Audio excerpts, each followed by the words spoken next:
ఛత్రపతి శివాజీగా ఖ్యాతి పొందిన శివాజీ రాజే భోన్స్లే పశ్చిమ భారతదేశాన మరాఠా సామ్రాజ్యాన్ని నెలకొల్పి మొఘల్ సామ్రాజ్యాన్ని ఎదిరించాడు.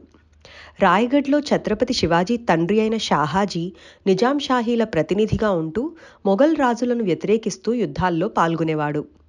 నిజాం షాహీలపైన షాజహాన్ దండయాత్ర చేసినప్పుడు షాహాజీ సైనికులను బలోపేతం చేయడంలో కీలక పాత్ర వహించాడు. తన ఆదేశాలను ధిక్కరించినందుకు లఖూజీ జాదవ్రావ్ అనే మరాఠా యోధుణ్ణి నిజాం షాహీ ప్రభువు హత్య చేయించాడు. ఇది నచ్చని షాహాజీ నిజాం షాహీ ప్రభువు పైన తిరుగుబాటు బావుటా ఎగురువేసి స్వతంత్ర మరాఠా సామ్రాజ్యానికి నాంది పలికాడు. శివాజీ క్రీస్తు శకం ఫిబ్రవరి 19, 1630 సంవత్సరంలో వైశాఖపు శుక్ల పక్ష తదియనాడు పూణే జిల్లాలోని జున్నార్ పట్టణం దగ్గర గల శివనేరి కోటలో షహాజీ జీజాబాయి పుణ్య దంపతులకు జన్మించాడు.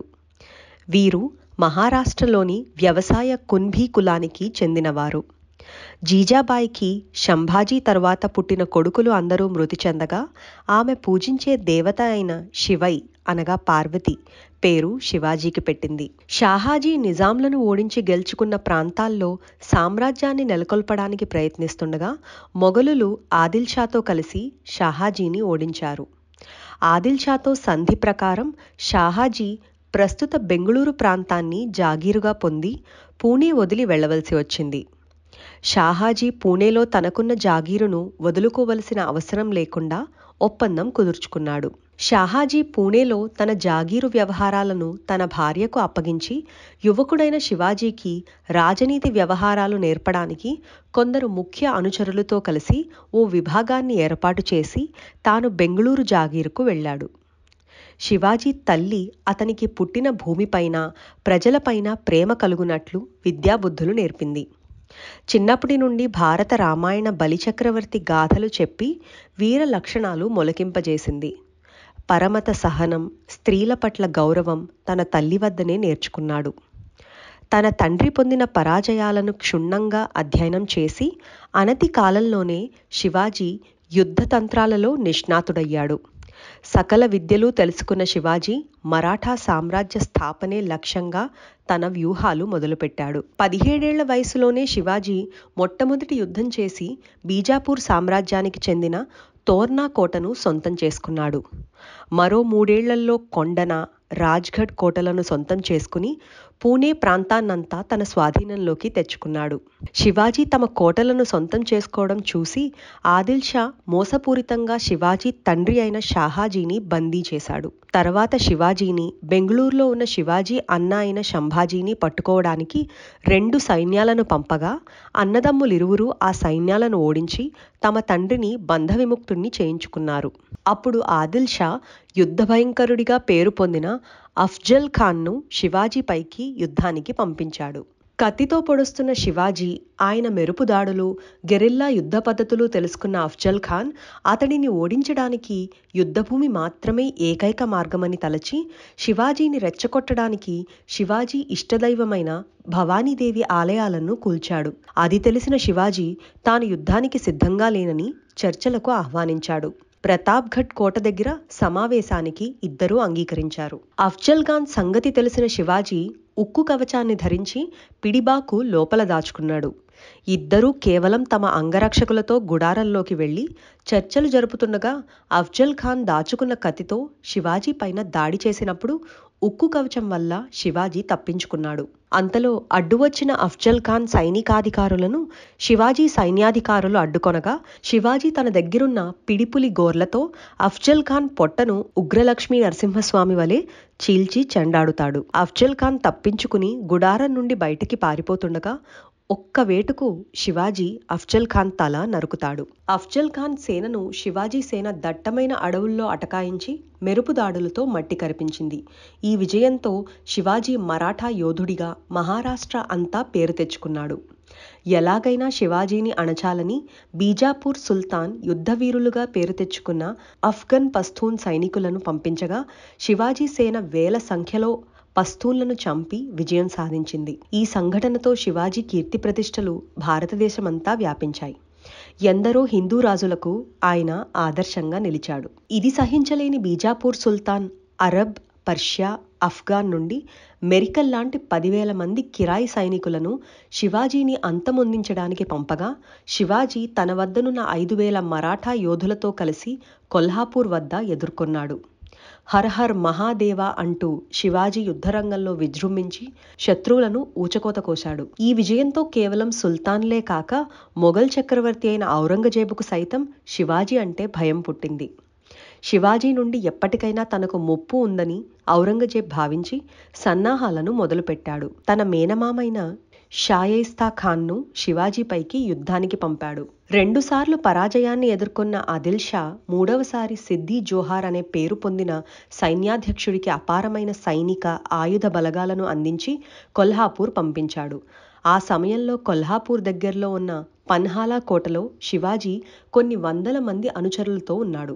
సిద్ది జోహార్ విషయం తెలుసుకున్న శివాజీ ఎలాగైనా పన్హాలా కోట నుండి తప్పించుకొని తన సైన్యం మొత్తం ఉన్న విశాల్గఢ్ కోటకు చేరుకుంటే యుద్ధం చేయవచ్చు అనుకున్నాడు.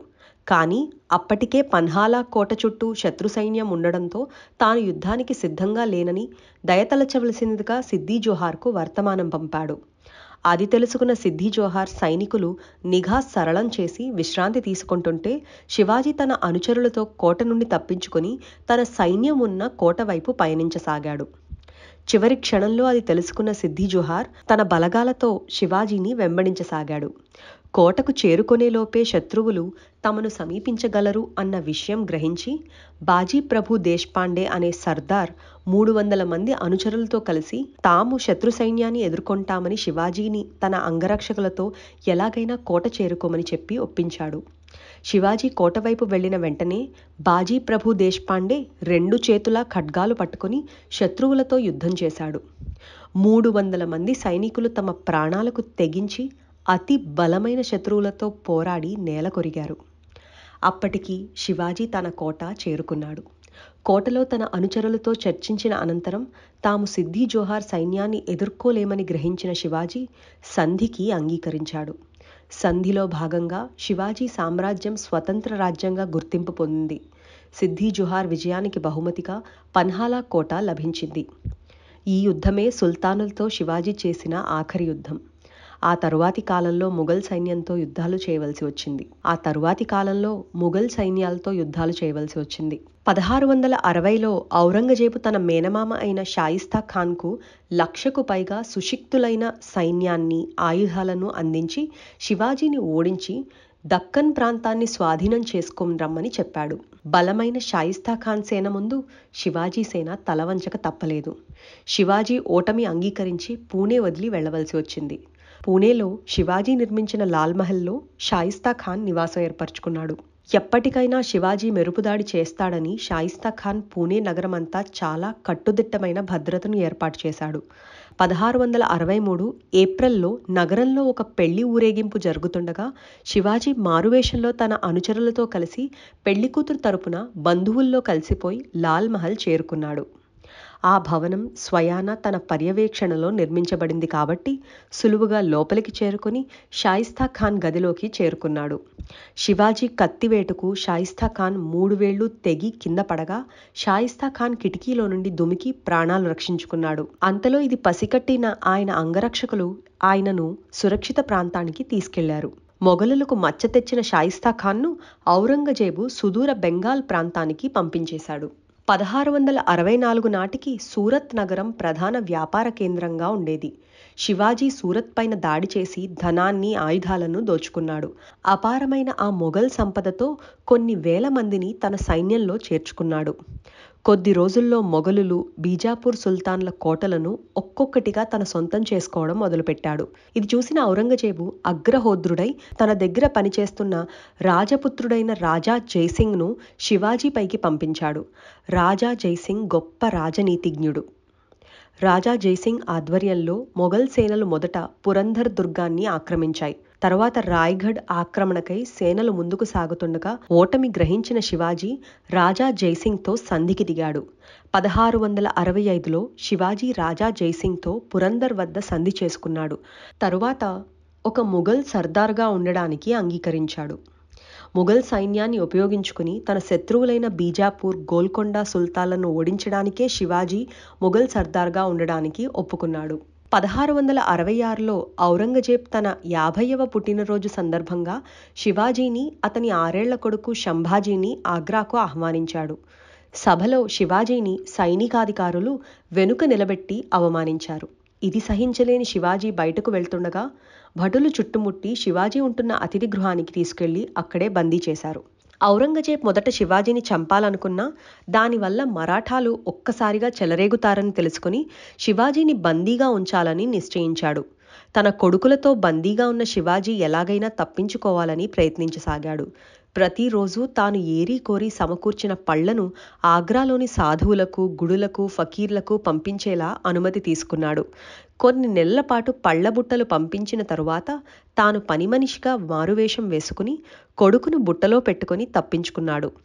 శివాజీ, శంభాజీ ఇద్దరూ పళ్లబుట్టలో దాంకుని తప్పించుకున్నారని ఒక వాదన. తప్పించుకున్న తర్వాత శివాజీ రాయ్గఢ్ చేరుకున్నాడు. ఆ తర్వాత 2 సంవత్సరాల వరకు శివాజీ మొఘలులపై ఎటువంటి సైనిక చర్యకు దిగకుండా పురంధర్ సంధికి కట్టుబడి ఉన్నాడు. మువ్వాజం అనే దక్కన్ రాష్ట్ర పాలకుడి సలహా మేరకు ఔరంగజేబ్ శివాజీని రాజుగా గుర్తించాడు. కొన్ని రోజులకు ఈ శాంతి ఒప్పందం పటాపంచలైంది. మొఘల్ సైనాధిపతులు మొహబ్బత్ ఖాన్, బహదూర్ ఖాన్ మరియు దిలేవార్ ఖాన్లు మూకుమ్మడిగా శివాజీపై దాడి చేశారు. కానీ వారి ఎత్తులు పారలేదు. శివాజీతో యుద్ధంలో వారు ఘోర పరాజయం పొందారు. శివాజీ జీవిత చరిత్రలోనే ఇది ఒక ముఖ్యమైన విజయంగా పేర్కొనబడుతుంది. అప్పటికే శివాజీ ప్రాబల్యం తగ్గడం వల్ల, మొఘలులు మరిన్ని యుద్ధాల్లో పాల్గొంటూ ఉండడం వల్ల ఔరంగజేబు శివాజీ నుండి ముప్పు ఉండదని భావించి పెద్దగా పట్టించుకోలేదు. శివాజీ ఎక్కువ ప్రాచుర్యం పొందేలా కాకుండా రహస్యంగా తన కార్యకలాపాలు నిర్వహించడం మొదలుపెట్టాడు. 1674 నాటికి 1,00,000 మంది సుశిక్తులైన సైన్యాన్ని, ఆయుధాలు, అశ్వాలు, నౌకా వ్యవస్థను సమకూర్చుకున్నాడు. 1670 జనవరి నుండి మొఘల్ కోటపైన దాడులు చేసి సొంతం చేసుకోవడం మొదలుపెట్టాడు. అలుపెరుగని యుద్ధాలతో అలసిపోవడం, సరియైన సైన్యం లేకపోవడం, ఖజానా ఖాళీ కావడంతో మొఘల్ సైన్యం శివాజీని ఎదుర్కొనలేకపోయింది. శివాజీ ఎన్నో కోటలను సులువుగా స్వాధీనం చేసుకున్నా పూణె దగ్గర ఉన్న కొండన కోట స్వాధీనం కాలేదు. ఆ కోటను ఉదయభాన్ రాథోడ్ అనే రాజపుత్రుడు పరీక్షిస్తుండడమే కారణం. దుర్భేద్యమైన ఆ కోట చుట్టూ ఎప్పుడూ సైనికుల పహారా కాస్తుండడంతో శివాజీ తన దగ్గర అత్యంత గొప్ప సైనికాదిగా పేరు తెచ్చుకున్న తానాజీ మలుసారేకి ఆ కోట స్వాధీనం చేసుకునే బాధ్యతను అప్పగిస్తాడు. తానాజీ తన అనుచరులతో రహస్యంగా కోటను కొద్ది రోజుల పాటు క్షుణ్ణంగా అధ్యయనం చేశాడు. అన్ని ప్రధాన ద్వారాల్లో కట్టుదిట్టమైన సైన్యం ఉంది. చివరగా కోటకు ఒకవైపు ఉన్న ఒక కొండ తానాజీని ఆకర్షించింది. ఆ కొండ చాలా ఏటవాలుగా ఉండడంతో సైన్యం ఆ కొండ ఎక్కడం అసాధ్యం. అప్పుడు తానాజీ యశ్వంతి అనే పేరుగల ఉడుముకు తాడు కట్టి కొండపైకి విసిరాడు.